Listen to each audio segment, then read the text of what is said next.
Yun no. So, what's up? Mga kanon, natuloy na tayo no. Papunta tayong Hulong. So, on the way na tayo sa Ilocos Norte ng Taiwan. So, dito tayo dadaan sa Area 61. Tabing dagat yan no. Para maganda yung view. Let's see. Tingnan natin.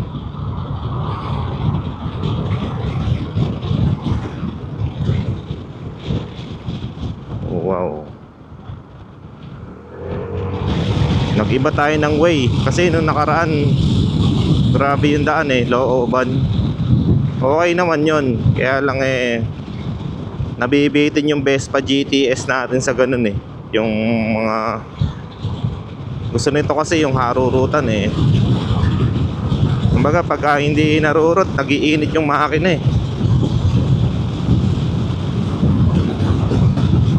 ayan no, di ba? Suabe. Napakaraming stoplight talaga dito sa Taiwan. Kagabi malalaman mo talaga na na disiplinado ang mga Taiwanese. Kasi kahit na wala naman dumadaan katulad niyan, di ba?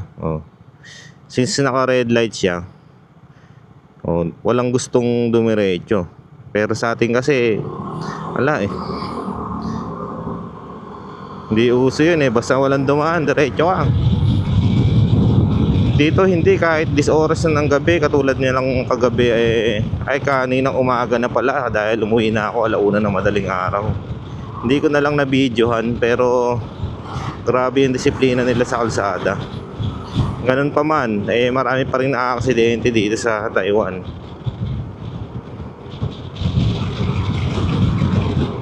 Konting ingat lang talaga. Hindi pala konti, kailangan laging alerto. Kung ikaw maiingat yung kasabay mo naman nagda-drive hindi maiingat, ala rin. Kaya kailangan talaga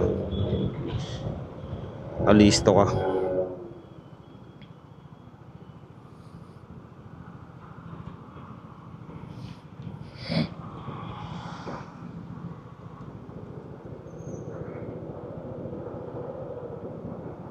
Haba ng biyahe natin 2 oras yan.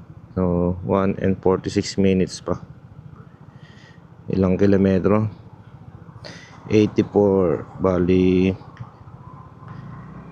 86 kilometers. So balikan pa yan no. Medyo malayo-layo talaga to. Napaka tagal na mula nung nag long drive tayo ng ganito.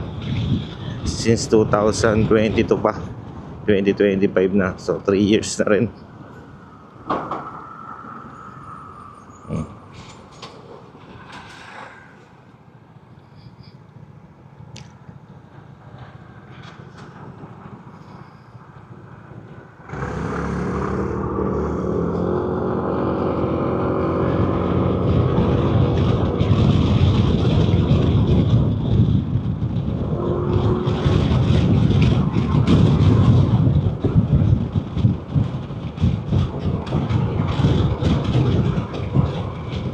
Nakita ko sa weather forecast mamayang 3:00 uulan. Sana naman pag uwi natin hindi pa umuulan. Pero nakita nyo naman yung kalangitan, medyo dumidilim na rin. Grabe, wrong timing na naman yata yung ating pagpunta sa Hulong Beach.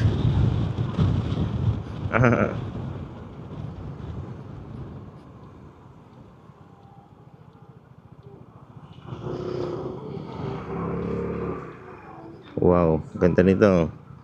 Parang Vespa siya pero e-bike. Galing.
kulay. Yung kamay ko namamanhid.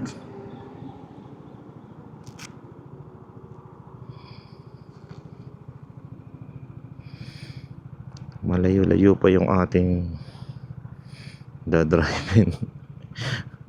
Parang gusto ko nang mag-back out.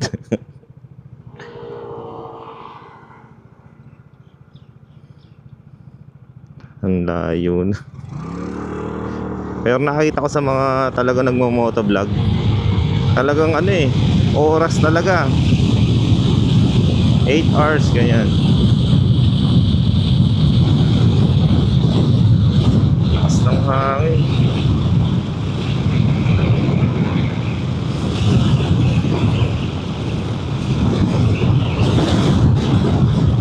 Grabe yung hangin, no?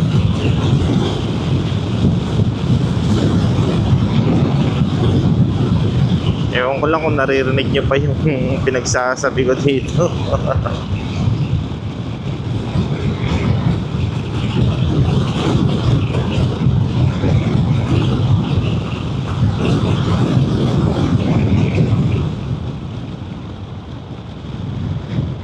Mali yata ako ng daan. Tama lang.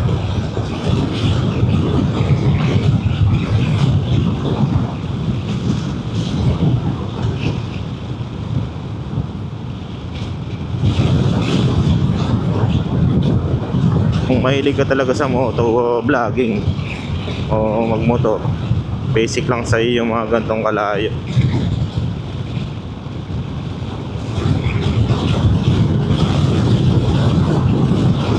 Ayun, no? Diba? Naiba na naman yung simoy ng hangin dito. Mga ano, parang uulan na.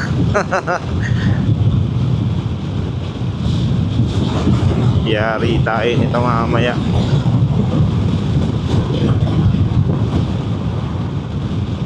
Tingnan natin. We'll see. Hanggang saan naabot itong ating motovlog. Saka binibreakin pa rin kasi natin tong GTS natin.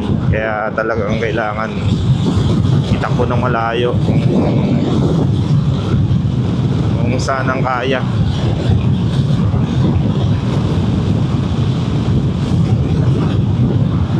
Para malaman natin yung kakayanan nito. Pero para sa akin, no, hindi ka talaga mabibitin. Grabe yung bilis na itong GTS. Yun nga lang, yung preno, hindi ko alam kung kasi ano siya, 300cc. Pag nagpreno ko, hindi ka agad ramdam ko yung bigat. Hindi katulad sa NMAX. Pag nagpreno ako, talagang nagpe-preno agad. Ito hindi eh. Umuusad pa rin. Talagang didikdikin mo yung brake para lang mapahinto eh. Matigas siya. Tigas.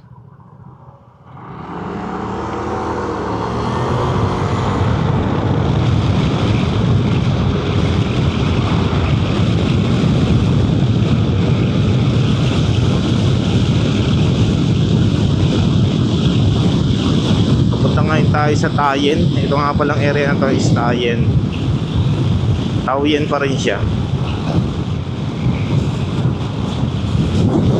Dito mo makikita yung mga nagliliparang mga eroplano. May mga spot dito eh para makakuha ka ng magandang view. Lang di tayo pupunta ngayon doon kasi target natin is Hulong. Dito lang muna tayo sa medyo malalapit. Saka na tayo mag Taiwan Loop.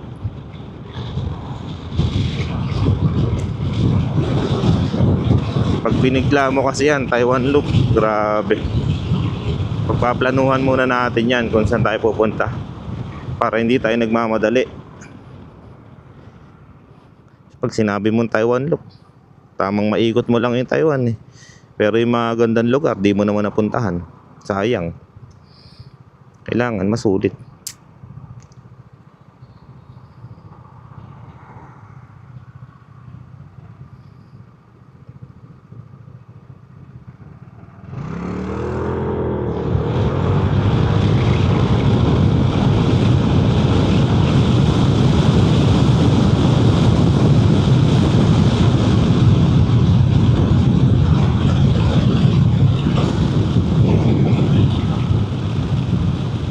Solid talaga yung kalsada dito sa Taiwan.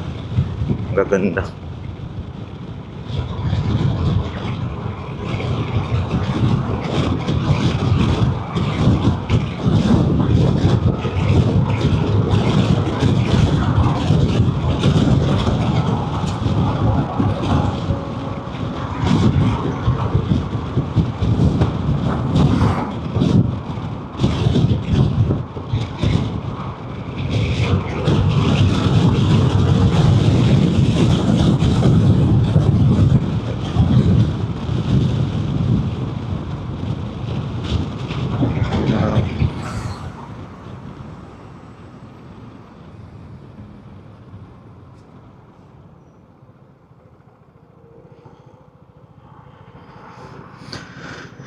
Ang daming skyway.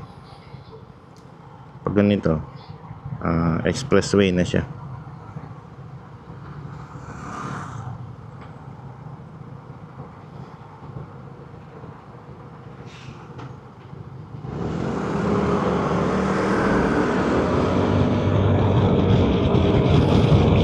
Itong GTS 300, hindi pa siya pwede dyan.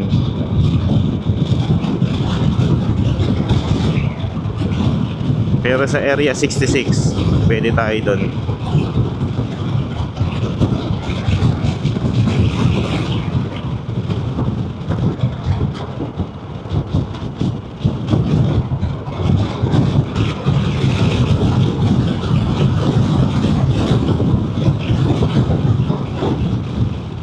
Pero sa kalsada, mga masasabi ko na yung Pilipinas pa rin yung may pinakamalawak na kalsada.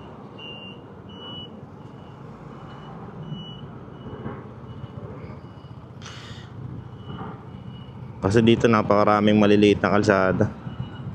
Kung pansinin nyo, bihira dito yung mga Raptor. Marami dito naka-Raptor, pero yung Raptor yung malaki na. For example, yung mga Ford, ganyan, malalaking sasakyan. Bihira lang siya. Kadalasan kotse, ganyan.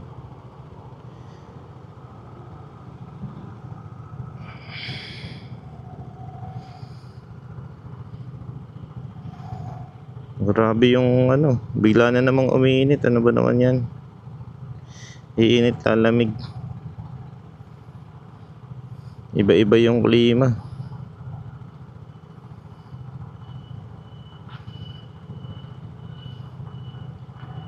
Sa kalsada dito sa Taiwan, napakaraming mga signage, kung saan ka pupunta, speed limit, no U-turn, mga ganyan. Talagang kailangan sundin mo yung mga rules, traffic rules, mga para wala kang maging problema.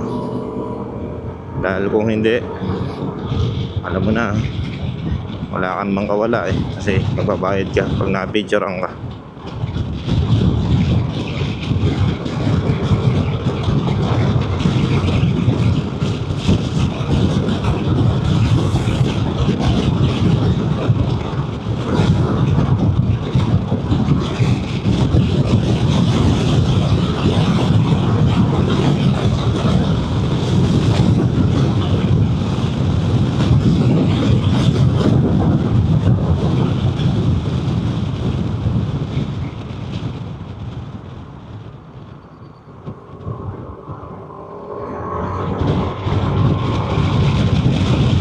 Ano yun bilog.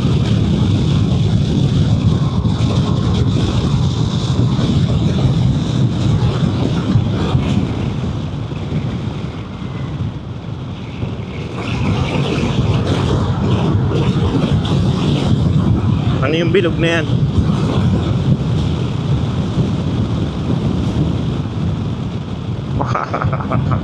Ang laki.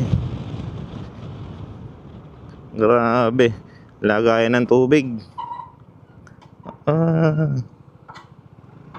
Fiberglass siya, mga Ang laki.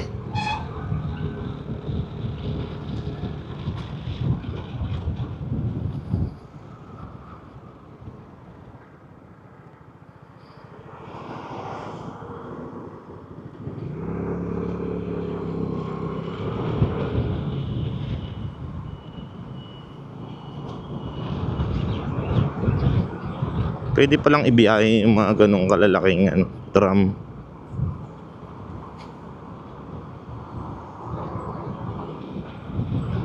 Some drive. Ang daming mga second na sasakyan. Mga kotse.